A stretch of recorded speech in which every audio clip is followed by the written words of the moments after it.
ဒီဗီဒီယိုကတော့ Here we go ကဏ္ဍဖြစ်ပါတယ်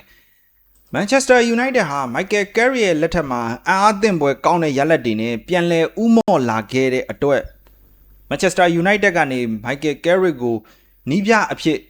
အမြဲတမ်းနီးပြအဖြစ်စာချုပ်ချုပ်ဆိုပြီးတဲ့နောက်မှာတော့ Michael Carrick ရဲ့နီးပြအဖွဲ့ဟာအသင်းကိုပြန်လည်ထူထောင်ရေးစီမံကိန်းတွေကိုအရှိန်အဟုန်နဲ့စတင်နေပြီဖြစ်တယ်ပထမဆုံးစီမံကိန်းအနေနဲ့အသင်းမှာကွင်းလယ်ပိုင်းလိုအပ်ချက်ကိုဖြည့်တင်းဖို့အတွက်အတ္တလန်တာအသင်းရဲ့ဘရာဇီးကွင်းလယ်လူအီဒါဆန်ကိုခေါ်ယူဖို့ United ကအပြည့်အဝသဘောတူညီမှုရရှိသွားပြီဖြစ်တယ် Here we go ပါဆိုတော့လက်ရှိမှာထွက်ပေါ်လာတဲ့သတင်းတွေအရတော့ Manchester United ဟာအသက်26နှစ်အရွယ်ရှိပြီဖြစ်တဲ့အီဒါဆန်အတွက်အခြေခံပြောင်းရွှေ့ခြင်းအဖြစ်ပေါင်34တန်းပေးချေရမှာဖြစ်ပြီးတော့သူ့ရဲ့စွမ်းဆောင်ရည်ပေါ်မှာမူတည်တဲ့ထပ်ဆောင်ခြင်းပေါင်3.8တန်းပါဝင်တာကြောင့်စုစုပေါင်းအပြောင်းရွှေ့တန်ဖိုးဟာယူရို45တန်းအထိရှိလာမှာဖြစ်တယ်ဆိုတော့အီဒါဆန်ဟာ Old Trafford မှာ4နှစ်သက်တမ်းရှိတဲ့စာချုပ်တစ်ရပ်ကိုချုပ်ဆိုမှာဖြစ်ပြီးတော့သက်တမ်းတစ်နှစ်ထပ်တိုးနိုင်မဲ့အခွင့်အရေးလည်းပါပါတယ်ဆိုတော့ဒီအပြောင်းရွှေ့ကအီဒါဆန်ကို Manchester United ကခေါ်ယူဖို့အပြောင်းရွှေ့ကလွယ်ကူကူနဲ့ဖြစ်လာတာတော့မဟုတ်ဘူးအီဒါဆန်ကိုခေါ်ယူဖို့ Atletico Madrid က Manchester United တဲ့စောပြီးတော့အရင်ဆုံးအီဒါဆန်နဲ့ပုဂ္ဂိုလ်ရေးရာသဘောတူညီမှုတွေကြိုတင်ရရှိထားခဲ့တာဖြစ်တယ်ဒါပေမဲ့အတ္တလန်တာအသင်းတောင်းဆိုတဲ့ပြောင်းရွှေ့ခြင်းကိုမပေးနိုင်ခဲ့တဲ့အတွက်တစ်ဖက်မှာလည်း Manchester United ရဲ့ကွင်းလယ်ပိုင်းကိုအရေးပေါ်ဖြည့်တင်းခြင်းနဲ့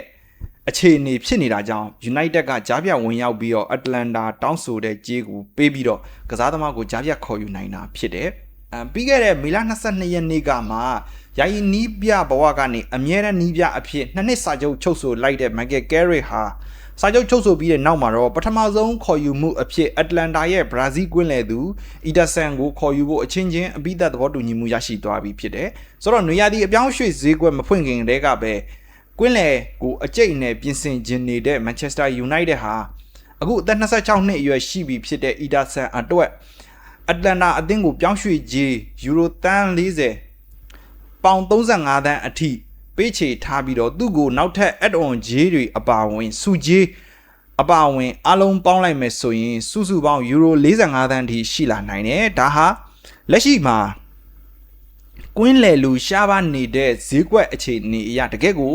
တန်ဖိုးရှိတဲ့ဈေးနှုန်းတစ်ခုလို့သုံးသပ်ရမှာဖြစ်တယ်ဆိုတော့ကွင်းလယ်ကဖန်တီးမှုတွေပျောက်ဆုံးပြီးခံစစ်အကာအကွယ်အားနည်းနေတဲ့ Manchester United အတွက်ကတော့ဒီသတင်းကတကယ်ကိုသက်ပြင်းချနိုင်စရာသတင်းတစ်ပုဒ်ဖြစ်တယ်ဆိုတော့အသင်းကနေလက်ရှိတက်တန်းကုံဆုံးလို့ထွက်ခွာတဲ့ Casemiro ရဲ့နေရာကိုအစားထိုးဖို့အတွက်နဲ့နောက်ထပ်ဥကာတေကလည်းညှော်လင့်ထားသလောက်ခြေစွမ်းနေမပြနိုင်တာကြောင့်ကွင်းလယ်ပိုင်းဟာအားနည်းချက်တွေဖြစ်နေတယ်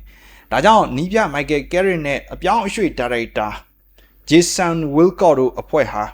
အီဒါဆန်ကိုအဓိကပြစ်မှတ်ထားခေါ်ယူဖို့ဆုံးဖြတ်ခဲ့တာဖြစ်တယ်ဆိုတော့အီဒါဆန်ဟာလက်ရှိ Serie A မှာအကောင်းဆုံးခံစစ်နဲ့ကွင်းလယ်လူအဖြစ်ခြေစွမ်းပြနိုင်ပြီးတော့အတ္တလန်တာနဲ့အတူယူရိုပါလိဖလားကိုစုခုပေးနိုင်တဲ့သူဖြစ်လို့ကွင်းလယ်မှာလဲဘောလုံးလူယူပေါ်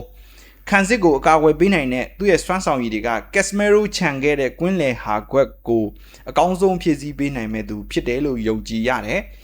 ဒီအတွက်ကြောင့်လက်ရှိကစားသမားနဲ့အသင်းကြားပုဂ္ဂိုလ်ရေးဆိုင်ရာသဘောတူညီချက်တွေရရှိထားပြီးဖြစ်လို့2030ခုနှစ်အထိသက်တမ်းရှိမဲ့၄နှစ်စာချုပ်ကိုချုပ်ဆိုမှာဖြစ်ပြီး